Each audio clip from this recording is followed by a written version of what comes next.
Há muita ideia de que o ser humano tem compartimentos estanques. Como se nós despedíssemos o casaco de pessoas quando chegássemos ao escritório, e vestíamos uma farda, e tiramos a farda, e vestimos o casaco e vamos para casa, e somos pessoas diferentes. Não somos, nós somos exatamente a mesma pessoa e mutuamente influenciada. Eu tenho que ter algum cuidado quando eu peço felicidade, quando eu peço motivação e quando peço alegria, porque no final do dia eu vou confortável para casa. Pai, posso ir mais tarde, não interessa, eu posso ter as minhas preocupações diferentes das outras pessoas.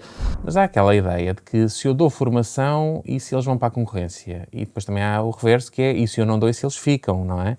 Prefere dar formação correndo o risco de irem para a concorrência ou não dar e as pessoas ficarem? Há aqui uma tendência preguiçosa de quando se fala em inteligência artificial e para as ferramentas generativas e dizer, não, na minha organização os mails já são escritos pelo ChatGPT. Isto não tem nada a ver com a transformação, mudança e inteligência artificial nas organizações, não tem rigorosamente nada a ver.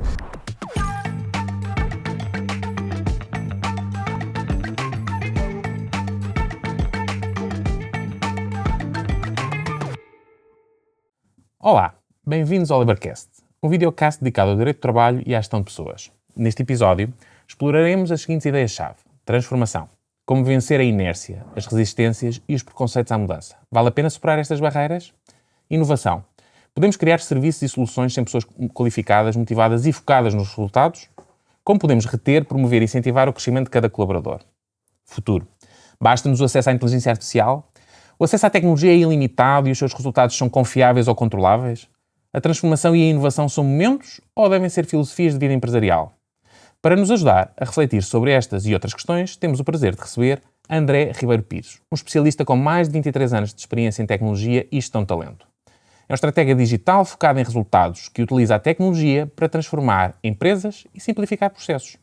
Atualmente é membro do Conselho de Administração e diretor de operações do Clã, grupo líder na gestão de pessoas e na prestação de serviços em regime de outsourcing em Portugal.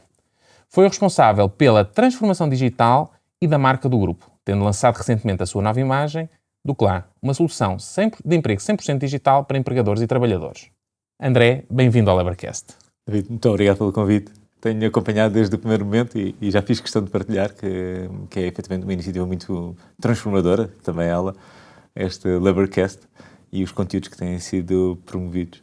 Hoje vamos falar um bocadinho sobre inovação, sobre transformação e sobre futuro, mas também nesta ordem, porque tentamos blindar muitas vezes o futuro com a inovação e com a transformação, mas em boa verdade eles partem do presente e não do futuro. Muito obrigado pela disponibilidade para participares neste LabourCast. É muito importante perceber, com a tua experiência, se podemos aqui ajudar a abrir um bocadinho os horizontes, porque quando falamos muitas vezes de tecnologia, de transformação, de mudança, nem sempre temos o melhor feedback ou a melhor preparação para darmos os passos seguintes. E, nesse sentido, gostava de começar aqui com uma primeira questão, que seria esta, que é, será que precisamos realmente de transformação ou devemos permanecer confortáveis na nossa zona de conforto? Zona essa onde nós normalmente nos sentimos até mais produtivos, mais confortáveis, mais estáveis e, nesse sentido, até podemos preferir a inércia, que é mais confortável, a querer mudar, processos, a mudar filosofias, a mudar comportamentos e culturas. Eu acredito que mudar é bom, até porque é uma expressão comum e a verdade é que não há ninguém, nem nenhuma empresa, nem nenhum profissional que não queira mudar para melhor. Porque queira ter o seu trabalho mais simplificado, porque queira ter mais resultados, numa empresa que não queira crescer e não queira ter, efetivamente, a solidez para poder pensar no futuro presente e não num futuro incerto. E por isso, querer mudar é combater, efetivamente, esse preconceito do como está bem e como está é para manter. E na verdade não existe hoje em qualquer um dos profissionais que esteja ativo no mercado este preconceito de que não querer ou não está disponível para mudar. O que acontece muitas vezes é que não são envolvidos no processo de mudança e que não fazem parte não se sentem parte de um processo de mudança e com essa falta de pertença acabam por trazer para os projetos de transformação, para os projetos de mudança, um bocadinho essa sensação de que algo não funciona ou não vai funcionar porque eu sempre fiz assim. O que hoje todos já experimentámos mudar, já experimentámos fazer diferente, já experimentámos nas nossas vidas pessoais, nas nossas vidas profissionais, fazer tudo de forma diferente. E essa cultura de experimentar, a cultura do fazer o novo, é que traz esse resultado que cada um de nós vai sentindo como sendo algo que acrescentou valor. Mais do que este processo ser algo que nos é instalado, vais mudar, vais ser transformado, vais fazer parte de uma transformação. É preciso primeiro que a empresa tenha condições para promover junto das pessoas que vais experimentar fazer coisas novas, vais experimentar que o teu trabalho tenha aqui um resultado diferente, vais experimentar fazer com que parte desta mudança e essa mudança faça parte do futuro de algo muito maior. E por isso, e atenção, estamos a falar ainda só de uma perspectiva muito mais vaga, muito mais vasta, mas é efetivamente aquilo que queremos quando iniciamos um plano, um processo de transformação. Eu não gosto de lhe chamar projeto, porque um projeto tem um princípio, meio um fim, e um processo ou uma cultura de transformação não termina. E é exatamente isso que queremos nas organizações, é instalar uma cultura de transformação. Implica perceber de onde é que vamos e para onde queremos ir, sem saber muito bem qual é o destino. Sabemos que queremos, independentemente daquilo que vai ser o nosso caminho, continuar sempre ativos e estar à frente. Mas para isso é preciso motivar as pessoas no caminho certo e mantê-las sempre com esta vontade também delas de instalarem esta cultura e não apenas vais deixar de fazer assim para fazer de outra forma. É curioso que a novidade, e qualquer processo de transformação implica novidade, pode ser visto de uma de duas formas, como um momento de incentivo à mudança, de gosto pela mudança, de incentivo aos próprios trabalhadores, mas também há quem veja o novo como uma lógica de desconfio, não sei se quero, vou por aí. Isto porque, como referiste há pouco, há muita tendência das pessoas responderem mudar para quê? Porque isto sempre se fez assim. Sempre se fez. Se funcionou bem, mudar para quê? Estamos bem, estamos estáveis, a empresa funciona. E, portanto, nesse sentido, é verdade que já deste algumas indicações sobre o porquê da mudança, mas tentando desenvolver aqui um bocadinho mais, porquê é que devemos arriscar quando podemos reduzir erros repetindo soluções seguras, não é? Porque se nós repetimos sempre o mesmo método, o risco de erro é consideravelmente menor. Quando inovamos, o risco de erro é consideravelmente maior. Por outro lado, devemos antecipar necessidades ou por qualquer motivo ainda não conseguimos responder totalmente às necessidades atuais e aos desafios atuais? Temos de estar a pensar no futuro ou sem olhar para o presente? Como é que equilibramos estas realidades? O que temos vindo a sentir é que o mundo encarregou-se de nos dar essa resposta, que está tão incerto o dia-a-dia no mundo, que é normal que nas empresas e nos consumidores também seja. Ou seja, a expectativa do meu cliente também ela evolui constantemente. E o risco de não fazer diferente é não estar pronto quando for preciso e é não existir quando a mudança for diferente ou a expectativa for diferente. E por isso há efetivamente uma necessidade de quebrar com esse preconceito, mas esse preconceito não se pode confundir com preguiça. Não há preguiça de mudança. Há efetivamente um preconceito porque não quer falhar.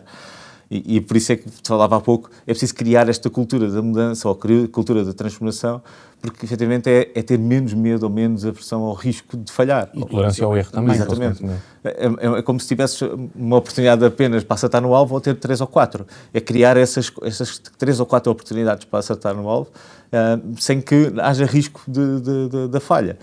Agora, claro, no dia-a-dia, quando tu estás a fazer o teu trabalho, olha, estás a processar salários, tu não podes falhar 3 ou 4 vezes até acertar a quarta, tens que acertar sempre. E o tema aqui é, se é um trabalho que traz desafios ou que traz riscos, porque é 100% feito por um humano e o humano não pode falhar, a pressão humana muito maior. E então o que temos que ajudar neste processo de transformação, e entrando já numa perspectiva mais tecnológica, é de também trazer ajuda para este processo, não para ter 2 humanos a fazer, um a controlar, outro a validar, mas sim ter, efetivamente, só uma pessoa a validar e a máquina a fazer o trabalho que não acrescenta valor. E estamos a falar, mais uma vez, de forma muito vaga, mas são exemplos que, organização a organização, emprego a emprego, conseguimos criar para explicar às pessoas porque é que é bom arriscar ou porque é que é bom arriscar fazer diferente. É porque algo terá que melhorar. Agora, mais uma vez, tens que cumprir com aquilo que prometes e convém, efetivamente, as pessoas têm que começar a sentir essa mudança. Diferença no dia-a-dia. Se não sentirem mudança, se não sentirem que, efetivamente, algo está a ajudar a contribuir para algo maior, mesmo que tenha esforço a conseguir chegar àquele ponto, as pessoas deixam de acreditar.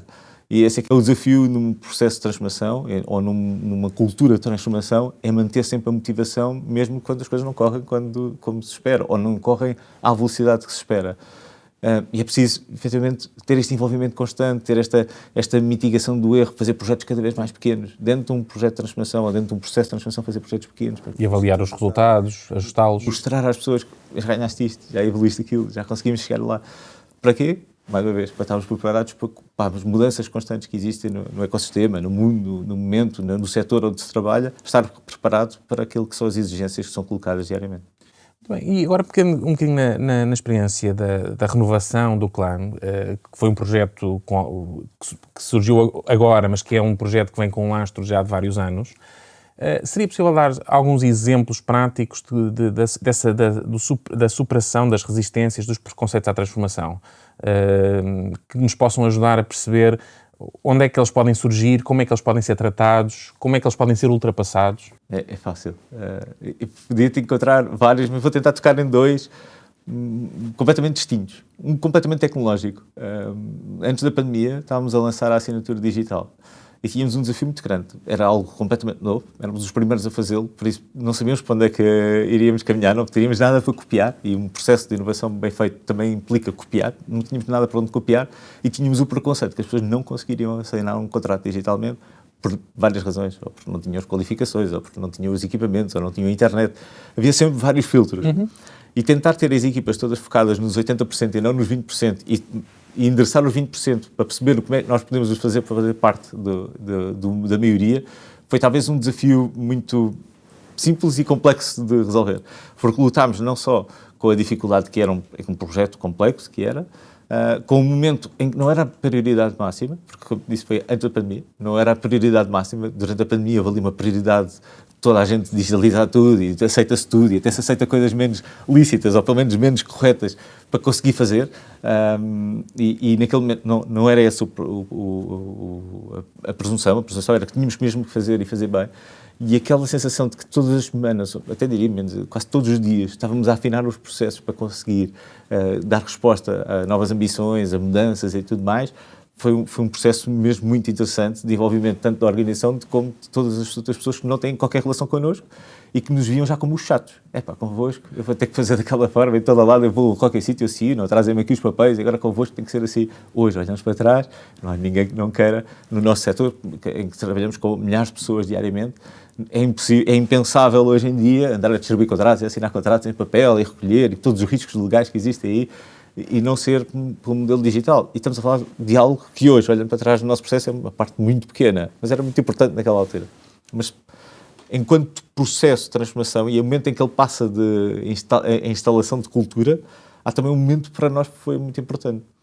Foi a parte em que, quando as pessoas estão a trabalhar para um valor, para uma missão, para os valores da organização, e nós vinhamos de valores em que era muito difícil que as pessoas pudessem se deitar à noite a pensar o que é que tinham feito por aqueles valores. Quando os teus valores são a integridade, gerar o maior resultado, a maior rendibilidade, não há ninguém que se deite à noite a pensar o que é que eu fiz hoje para ser íntegro, porque à partida somos todos. E criar valores humanos e acionáveis era uma das partes muito importantes para nós neste processo, nesta cultura de transformação que queríamos constante. E algo que nós inserimos tanto na missão como na visão, mas principalmente nos valores, foi tentar encontrar aqui os valores que nós conseguíssemos ligar também a tudo o que ia acontecendo ao longo deste processo. Criar os valores de inovação, os valores do ser suporte, de estar disponível quando precisam de mim. E toda essa forma de estar, enquanto valores de algo tão básico, não é? Mas tentar levar para o dia-a-dia das pessoas e tentar envolver cada uma das pessoas, e falarmos com cada uma das pessoas da organização naquele momento, para mostrar o poder de cada valor, para explicar, este projeto vai tocar naquele valor, este projeto vai tocar naquele valor.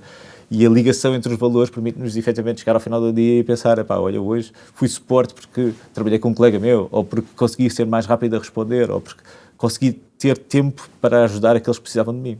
Porque numa mudança de emprego, não há nenhum de nós que não tenha uma memória sobre uma mudança de emprego. É um momento importante da nossa vida. Eu receio por tudo o resto. Por isso é impensável eu estar com colaboradores, a suportar colaboradores a fazer uma mudança de emprego e eu não estou disponível quando eles precisam de mim. Era impensável. Mas isso acontecia.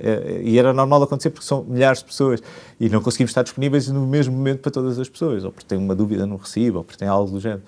E tivemos que criar todo este sistema de suporte interno, na perspectiva de conseguirmos fazer com os mesmos, conseguir fazer mesmo muito mais. Porquê? Porque suportamos em processos, em robustez de tecnologia, mas também naquilo que é a aculturação das 10 mil pessoas que estão connosco diariamente, para conseguir perceber que se calhar self-service conseguem fazer uma mata de coisas. Porquê? Porque está orientado para está disponível quando as pessoas precisam.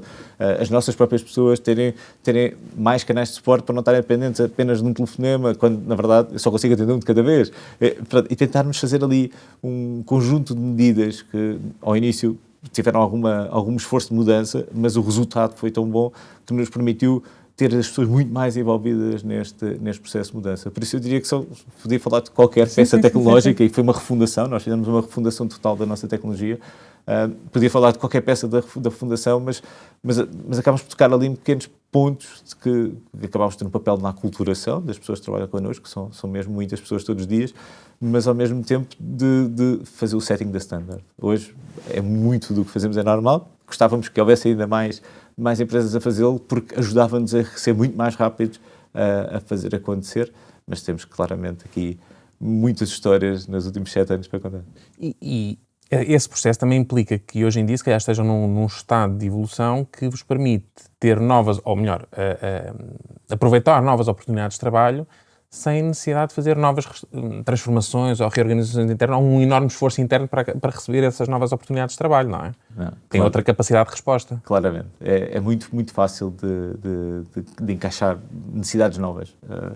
É muito fácil, porque efetivamente o mercado também funciona assim. Nós preparámos muitos anos para conseguir ter a capacidade de resposta de hoje, conseguir recrutar pessoas entre as 23 e as 6 da manhã, sem ter ninguém, efetivamente, fisicamente a trabalhar em lado nenhum. E isso era algo que para nós, até há 2 anos ou 3, era completamente impensável. Gostávamos de lá estar, mas não conseguiríamos lá estar. Mas lá por tudo, porque também não era aceitável, ou socialmente aceitável que isso fosse feito. Também não havia pessoas também disponíveis para fazer este tipo de necessidades, porque também a necessidade não existia. E nós, com os processos de transformação que fizemos, acabámos por criarmos necessidades hoje em dia nos próprios clientes, na própria economia. Porque como conseguimos fazer as soluções, como conseguimos que esteja tudo integrado e conseguimos fazer soluções de forma muito rápida, é muito normal que consigamos hoje chegar a um cliente que tem uma necessidade e conseguir transformar essa necessidade para ser ainda mais exigente, porque nós conseguimos dar resposta. E esse mais do que o desafio que nos colocam a nós, porque o desafio que nos colocam a nós tipicamente é volume, não é arquitetura do processo, não é nada do género, é muito volume. O que nós tentamos fazer é ao contrário, que é, ok, eu consigo o volume, se conseguir fazer aqui a minha integração, se conseguir integrar o relógio de ponto diretamente com os vossos sistemas e não há o seu processamento salarial é feito de forma totalmente automática, ou porque conseguimos fazer recrutamento muito mais orientado a booleanos, porque já sei exatamente quais são os requisitos daquele cliente e conseguir proativamente estar sempre a captar pessoas para aquele cliente. Essas necessidades são fazer bem o trabalho que já tínhamos. Criar novas necessidades é como, por exemplo, como estava a dizer ainda agora, eu tenho clientes que me pedem até às 11 da noite o recrutamento até às 6 da manhã, ou seja, tenho muito poucas horas para fazer o recrutamento. Claro que é impensável eu ter ali alguém a fazer esse trabalho. Tenho o quê? Todas as pessoas muito segmentadas, preparadas para receber, e a máquina mal recebe o pedido do cliente, dispara para as pessoas a indicar que tem, e que dispara contratos, dispara toda a informação. Ou seja, e tudo isso, e estamos a falar também, mais uma vez, um processo para nós também é pequeno, mas foi uma necessidade que não existia e nós criámos a necessidade. E por isso é mais fácil de criar. E do lado dos candidatos a emprego, também notou essa facilidade? Já disse há pouco que conseguiu ultrapassar a barreira da tecnologia na assinatura dos contratos. Como é que um candidato a emprego vê esse uso da tecnologia que acelera o processo de integração numa nova organização? Tem tido algum feedback também sobre essa matéria? Sim, nós estamos sempre próximos dos candidatos para perceber o que é que corre bem e o que é que corre mal. No limite, é fácil perceber o que é que corre menos bem, porque chega-nos rapidamente. E uma das formas de recebermos rapidamente esse feedback é as equipas que dão suporte aos colaboradores estão muito próximas das equipas que estão ligadas mais a esta parte da transformação de processos. Então, muito rapidamente, mal é detectado um problema ou algo que não esteja tão bem, é logo identificado por esta equipa, porque a equipa consegue logo perceber. Mas naquilo que é a adaptação das pessoas, acaba por ser também ela uma evolução do momento. É que hoje em dia não há nada que nós façamos no dia-a-dia, vamos às compras, os serviços que temos em casa, tudo tem uma parte que já passa pelo digital. E todos aceitamos muito bem isso, porque faz parte do processo. Se calhar, hoje conseguimos ter custos de comunicações mais baratos porque as comunicações são mais simplificadas, ou porque têm um processo digital mais simples, ou conseguimos subscrever serviços mais baratos, mas se só usarmos a página web. Ou seja, as pessoas acabam por adaptar-se, e todos nós adaptamos a essa realidade, porque precisamos, porque ela existe. Por isso, no emprego também é muito diferente. Até nós não esperamos que as pessoas passem o dia todo na área do colaborador. Agora, esperamos quando precisam, estar disponível. É mais nesta perspectiva.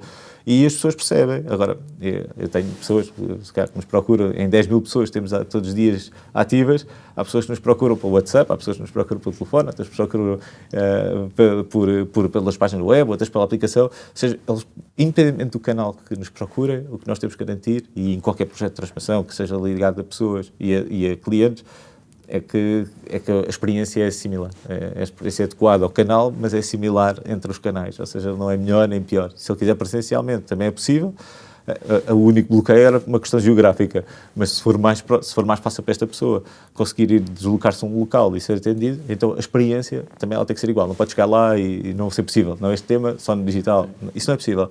E isto é muito mais do que cultura. Isto efetivamente é muito mais arquitetura, porque é processos, é criar processos, é controlar processos, é medir processos e constantemente estar a fazê-lo. Mas é efetivamente muito mais por estar focado nas pessoas que nos permite adaptar-nos àquilo que são as necessidades e à experiência de cada pessoa. Bem, pegando um bocadinho agora naquilo que está a dizer e aquela questão do toque humano, da presença humana que continua a ser quem gera pessoas ou quem gera equipas de trabalho, a presença da pessoa, o toque humano são inegáveis. Mas aqui, agora numa lógica um bocadinho mais provocadora, gostava de lhe perguntar o seguinte. Nós, neste momento, considerando o estado de evolução das organizações, será que ainda precisamos de pessoas qualificadas e motivadas? Porque se temos todos os processos automatizados, que fazem quase tudo por nós, não têm ausências por doença, não tiram férias, não descansam, podem trabalhar entre as 6 e as 11 da manhã, como disse, sem sentimentos ou riscos de se sentirem melindrados pela pressão, ainda assim precisamos de pessoas. Porquê? Precisamos de pessoas e motivadas. Precisamos cada vez mais pessoas e cada vez mais motivadas. E isso é claramente, enquanto gestor de uma organização, enquanto líder de uma organização, aquilo que mais me motiva é ver pessoas motivadas. E quando digo pessoas motivadas, não é pessoas que trabalhem horas a fio ou fora de horas, não tem nada a ver com a disponibilidade, tem a ver com a vontade de fazer diferente. Por isso, vamos continuar a precisar de pessoas e vamos continuar a precisar de muitas pessoas. Porque só assim é que vamos conseguir ser efetivamente competitivos e estar prontos quando somos precisos. A tecnologia vai ter que nos ajudar e isto é muito mais do que lá está mais um lugar comum. A tecnologia só estar aqui para nos ajudar, mas já é hoje muito comum no dia-a-dia de todas as organizações. Temos de ter cuidado com a forma como olhamos para o futuro. Vejo muitas... E nós próprios já fizemos parte de um painel sobre inteligência artificial e tivemos a mesma dificuldade na altura, eu lembro de falarmos um bocadinho sobre isto, que há aqui uma tendência preguiçosa de quando se fala em inteligência artificial e para as ferramentas generativas e dizer, não, na minha organização os mails já são escritos pelo ChatGPT. Isto não tem nada a ver com a transformação, mudança e inteligência artificial nas organizações, não tem rigorosamente nada a ver. E o que temos de ter, efetivamente, cuidado é, nós precisamos de ser pessoas motivadas, atuais, que queiram explorar, fazer diferente, lá está, não sejam tão aversas ao risco e não queiram fazer sempre igual, queiram fazer diferente, tirar partido da tecnologia, mas tirar partido da tecnologia para aquilo que ela realmente é interessante. E o mundo da automação é muito maior do que simplesmente ter uma ferramenta que me ajuda a responder um e-mail ou construir um texto, porque não é esse o propósito das ferramentas e da inovação e da tecnologia que temos neste momento ao dispor. É muito mais do que isso. Eu hoje já tenho um detector automático, não preciso de tecnologia para detectar quando um post é escrito por inteligência artificial. E é muito fácil quando a inteligência artificial é generativa. E eu tenho, e espero que isto vá sendo replicado, a sensação de que imediatamente eu classifico aquela pessoa ou aquele momento como um preguiçoso. Foi uma decisão preguiçosa. Ir ao ChatGPT, gerar um post e colar ali, foi preguiçoso. E este risco de banalizar a inteligência artificial generativa é muito maior para não tendo pessoas motivadas, que queiram fazer diferente e qualificadas do que este ter. Por isso, nós precisamos efetivamente de pessoas motivadas, pessoas qualificadas, pessoas que ensinem a tecnologia a ser melhor e que a utilizem da forma mais correta. E que não tenham receio de ser substituídas pela tecnologia, porque é verdade que se fala muito na questão da substituição das pessoas pela tecnologia, mas se calhar aquilo que nós temos é aquilo que sempre tivemos desde a primeira Revolução Industrial. As pessoas têm que ser redirecionadas para outras atividades onde continuam a ser necessárias. É um bocadinho que sempre que surge uma nova tecnologia, não desaparecem postos de trabalho, criam-se novos. E agora, pegando nisso, dessa questão de criar novos postos de trabalho, de novas necessidades, até dessa apetência para a tecnologia, a questão é a seguinte, a inovação depende da formação que podemos dar aos nossos trabalhadores, aos nossos colaboradores, mas há aquela ideia de que se eu dou formação e se eles vão para a concorrência, e depois também há o reverso que é, e se eu não dou e se eles ficam, não é? Como é que, numa organização como a sua, é feita esta ligação entre a inovação, a formação e a adaptação às tecnologias? Prefere dar formação correndo o risco de irem para a concorrência ou não dar e as pessoas ficarem? Temos duas, claramente, formar para ficar e formar para sair sob determinadas circunstâncias. E é fácil de explicar. Quando falamos em áreas tecnológicas, claramente, no caso das áreas tecnológicas, claramente aqui a formação parte de ter acesso ao que é necessário para autodesenvolver-se. Mais do que a formação que se possa dar, muito da formação vem de poder experimentar e poder fazer acontecer. E da cultura que existe dentro das equipas. Quando falamos de equipas mais ligadas, por exemplo, no caso do recrutamento de seleção, e quando falamos de recrutamento de seleção especializado, aquilo que tentamos instalar nas pessoas quando vêm trabalhar connosco é de que o caminho tem que ser de sair daqui, onde entras no clã, mas quando saís do clã, tu tens que ir para um cliente final. O caminho há de ser este. Se vieres no caminho de estar aqui e amanhã estás numa empresa concorrente e tudo mais, tu próprio não te contratarias. Vais olhar para o teu currículo e vais dizer, estes 2 anos aqui, 2 anos ali, ainda que isto seja super normal hoje em dia, N experiências no mesmo setor, provavelmente não te vão beneficiar. Então vamos-te ajudar a chegar onde tu queres. E o que tu queres é ir para o cliente final. Até porque, idealmente, se fores para o cliente final, até podes vir a ser meu cliente. Por isso, não é só meramente este oportunismo, claro, mas imagina nesta perspectiva de que eu quero efetivamente ajudar a desenvolver as pessoas. Tem que haver esta cultura de cada pessoa que entra, é uma responsabilidade que eu tenho de desenvolvê-la para que ela possa fazer o caminho dela. Até porque, tipicamente, no nosso setor, as pessoas vêm muito jovens.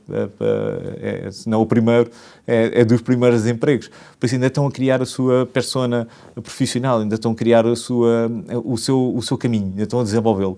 Por isso, se assim é, e nós queremos que as pessoas se mantenham ligadas a nós, seja de que forma for, então nós temos que as preparar para que possam efetivamente crescer e seguir o seu caminho. E por isso não há que ter medo de desenvolver as pessoas que estão connosco. Nenhum. Acho que essa é uma forma provavelmente ligada ao estatuto que era criado pela antiguidade, da antiguidade ser um estatuto, ser um posto, e hoje em dia não existe isso nas organizações. Ao efeito, as organizações têm um turnover muito baixo, e que têm muita dificuldade efetivamente em fazer essa renovação, mas estamos a falar de setores mesmo muito específicos, ou setores em que isso efetivamente é uma configuração que é interessante para o próprio setor. No nosso caso, o que nos interessa efetivamente é desenvolver as competências, ter pessoas cada vez mais adaptadas ao momento em que estamos, até porque, como dizia ao início, nós nunca vamos estar no mesmo momento muito tempo, vamos estar constantemente a fazer mudança, sendo que também ele tem que ser quebrado, o conceito de que está sempre a mudar não é bom, porque não é uma mudança em que implica que amanhã temos 10 profissões novas dentro da organização. É uma mudança de que amanhã se calhar vamos a fazer ligeiramente diferente. Hoje lançamos qualquer coisa de manhã, provavelmente até ao final do dia ela vai ser afinada e no próximo mês poderá ter mudanças. E essa cultura de que podemos estar sempre a mudar, não é possível ser feita com pessoas que também elas não querem estar sempre a evoluir. E não querem receber formação e não querem ter novos desafios em matéria de formação, é verdade. Pegando também agora na questão da formação, na questão de ter pessoas motivadas, qualificadas, há um outro tema que costuma ser suscitado no âmbito da gestão de pessoas, que é a questão da felicidade no trabalho ou o bem-estar no trabalho.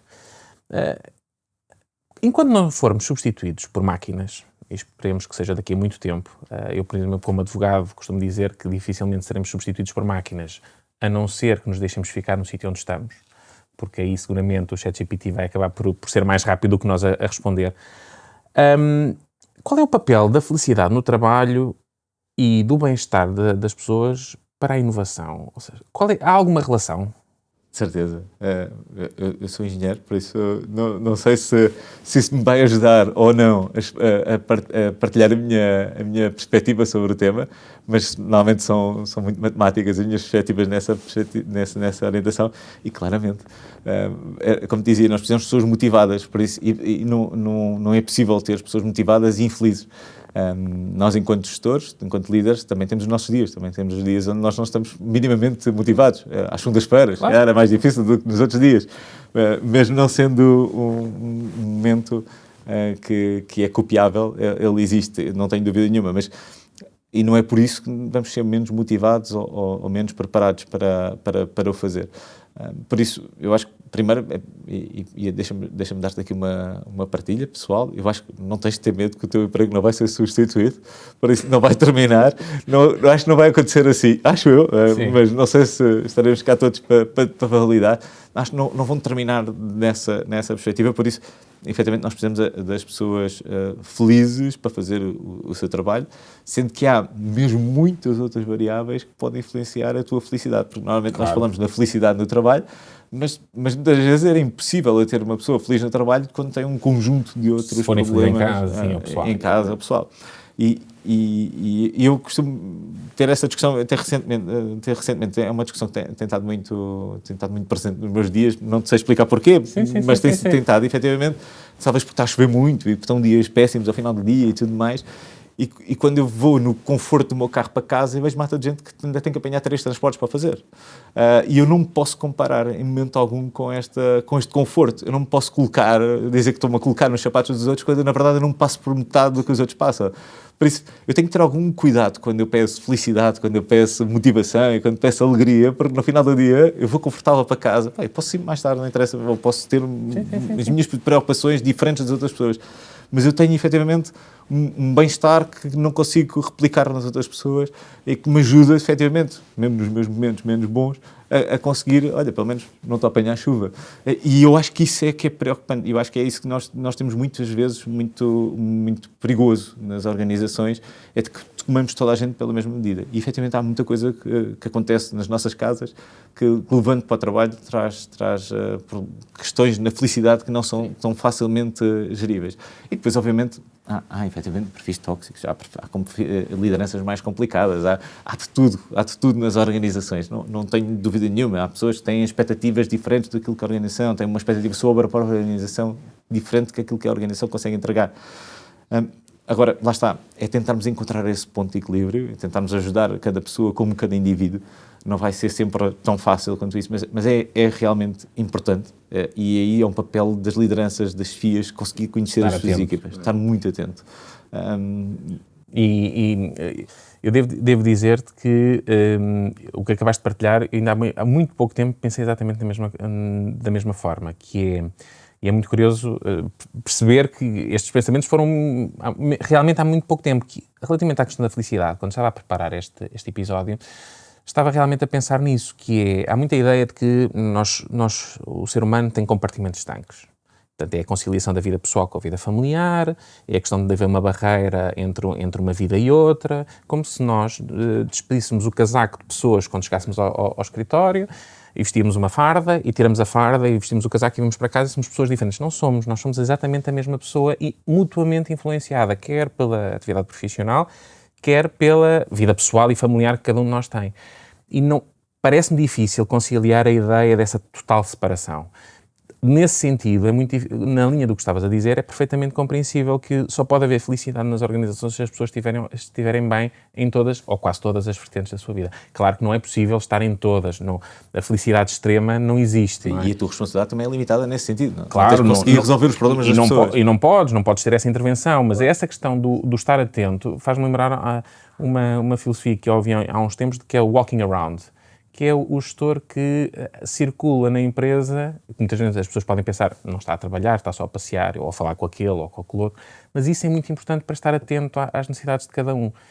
E é algo extremamente difícil de se poder fazer, eu diria, visto de fora, que pode ser um dos ingredientes para promover essa felicidade no trabalho, ou pelo menos esse bem-estar no trabalho, as pessoas sentirem-se bem. Porque, também mais uma vez, pegando o meu exemplo, eu costumo dizer que eu sinto-me muito feliz no sentido que só faço aquilo que gosto. Não é sempre, é verdade. Mas 90% do tempo eu faço aquilo que gosto. E gostava muito que as outras pessoas também pudessem ter essa oportunidade. E é um caminho difícil. E lá está. Também é verdade que eu tenho a questão também de não apanhar chuva quando vou para casa, etc. E vejo muitas vezes, lá está a questão nas paragens dos autocarros, há muitas pessoas que têm vidas muito difíceis, mas que ainda assim conseguem ter esse sorriso no final do dia. Até é possível, com diferentes intensidades, com diferentes abordagens, tentar assegurar isso como um dos motores das organizações. Relativamente à questão da advocacia ser ou não substituída por advogados, eu costumo brincar com os meus colegas que é o seguinte: se nós dissermos aos clientes apenas aquilo que a lei diz, o ChatGPT vai fazer melhor e mais rápido. E, portanto, naquela parte em que nós podemos acrescentar valor é na questão de ajudar o cliente a ponderar riscos. Exatamente. Ajudar o cliente a decidir, porque se nós formos só apenas dizer o código diz isto, isto e isto... É fácil de replicar. É fácil. Aí vamos ser substituídos. Quando eu dizia que podemos ser substituídos pelo ChatGPT, é exatamente nisso. Se nós juristas, se nós advogados, apenas nos limitarmos a repetir o que diz a lei. Porque isso qualquer pessoa faz. Claro. Já fazia antes com o Google e hoje em dia faz com o ChatGPT, com outra plataforma, com o Copilot ou o que seja. E muito mais rápido, muito mais rápido. É verdade que também pode errar, mas um advogado também pode errar, claro, como todos. Mas aí acredito que as plataformas vão-vos ajudar a ter acesso à informação muito mais rapidamente. É isso. E ajudar-vos a construir uma perspectiva muito mais qualificada do que se tivesse dependesse de pesquisa. E há um trabalho, se calhar, de pesquisa que era trabalho sem valor acrescentado. Não estou a dizer que não havia humanos a fazê-lo, mas não lhes permitia, se calhar, ter outras oportunidades na vida, porque só estavam a fazer aquele trabalho de pesquisa, ou só estavam a disserção de dados ou algo do género. E eu acho que, lá está, enquanto líderes, temos esta responsabilidade de utilizar as ferramentas de transformação, de inovação, de como quisermos chamar, porque nem tudo é inteligência artificial, há muito mais do que isso, para o melhor, para o bem, para tentar ajudar. E deixa-me só voltar a uma expressão que tu usaste há pouco, do estar atento. É algo, a mim, que tenho, talvez as coisas que eu tenho mais respeito, é efetivamente o tema da saúde mental. E falo para mim próprio, quando penso em mim próprio, ou seja, há um momento, o estar atento, para mim próprio, é também eu sentir que ainda estou em controle.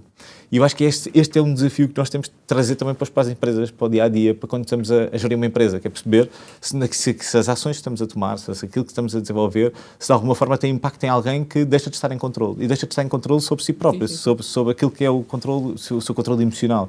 Nós não queremos, numa organização ou na vida, não queremos ver pessoas sem controle, sem controlar, sem esta capacidade de autocontrole, de perceber... Ou de perceber os seus limites, o estado em que se encontra. Exatamente. E eu acho que essa é uma responsabilidade enquanto gestores que nós temos que incutir nas nossas FIAs, que é garantir que estão eles em controle, mas também, na verdade, que conseguem perceber e estão atentos, efetivamente, àquilo que está a acontecer e que não há riscos para ninguém está em risco por estar a fazer uma mudança. Não queremos ninguém forçado, não queremos ninguém que esteja a ser prejudicado de alguma forma por estar a ser colocado numa situação onde para ela tem mais pressão.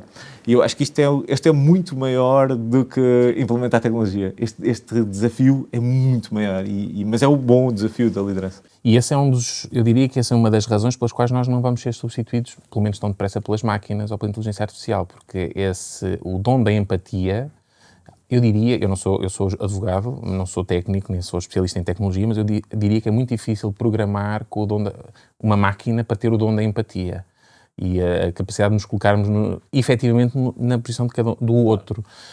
E eu acho que, por enquanto, isso é aquilo que nos torna insubstituíveis, é aquilo que nos afasta das máquinas. Veremos se estamos muito equivocados ou não. Para terminar, gostava aqui de colocar aqui uma ideia também de futuro. É verdade que já estamos a falar de tecnologia, e se estivéssemos a falar sobre tecnologia há uns 3 ou 4 anos atrás, se calhar não estávamos a falar já com o detalhe que temos hoje, porque realmente a inteligência artificial sofreu um boom muito significativo nos últimos tempos, muito breves. Mas eu tentando olhar um bocadinho para o futuro, eu gostava de tentar perceber o seguinte: será que o futuro nos reserva uma tecnologia segura, ilimitada, plenamente acessível, totalmente confiável e sem vieses tipicamente humanos? É verdade que nós temos o dom da empatia, mas também o ser humano tem o dom de criar preconceitos, não é? Como é que nós vemos, como é que devemos ver a tecnologia, ou o futuro da tecnologia, não necessariamente daqui a 10 anos, porque isto evolui de uma forma, a um ritmo avassalador. Como é que nós vemos isto? É porque Nós hoje em dia temos muita tecnologia que também pode criar erros e, portanto, estamos atentos a isso. Será que no futuro vamos poder confiar de olhos fechados na tecnologia? Eu acho que temos que atuar exatamente como atuamos hoje. Que é, nós também não confiamos de olhos fechados nas pessoas, entre as pessoas. Todos nós temos preconceitos e se os assumirmos como únicos conceitos, não poderemos estar a suportar-nos de uma opinião ou de uma visão que também não é a mais correta. Por isso, eu acho que há aqui um medo de que a tecnologia traga uma visão deturpada, mas essa visão deturpada há de ser o resultado de uma análise dos humanos, porque não existe tecnologia que pense por si própria, que tenha este conceito não existe. Este conceito, no limite, está enviosado por aquilo que foi lá colocado, pela informação que foi lá colocada. Por isso, eu diria que, assim, de uma forma muito vaga, é muito pouco provável que a tecnologia substitua, seja o que for, na perspectiva de que ela vai precisar de aprendizagem constante. E se a determinada altura tudo for escrito, todos os artigos que forem escritos, forem suportados em tecnologia, alguns no tempo ela vai aprender com ela própria, não vai aprender nada. E atenção, estou a falar numa perspectiva como se tecnologicamente não percebesse nada do tema, até estou mais à vontade com o tema. Por isso, eu aqui acredito que realmente que na verdade vai haver enviesamento da tecnologia, vai haver alguns momentos em que nós vamos estar perante situações onde a tecnologia não responde àquilo que são as nossas necessidades ou não responde daquilo que são os nossos valores, e isso é normal. Lá está, também existem nas sociedades pessoas que não têm os mesmos valores do que o comum, vamos chamar assim, e por isso é que existe um conjunto de ocasiões em que levam a que isso seja provado.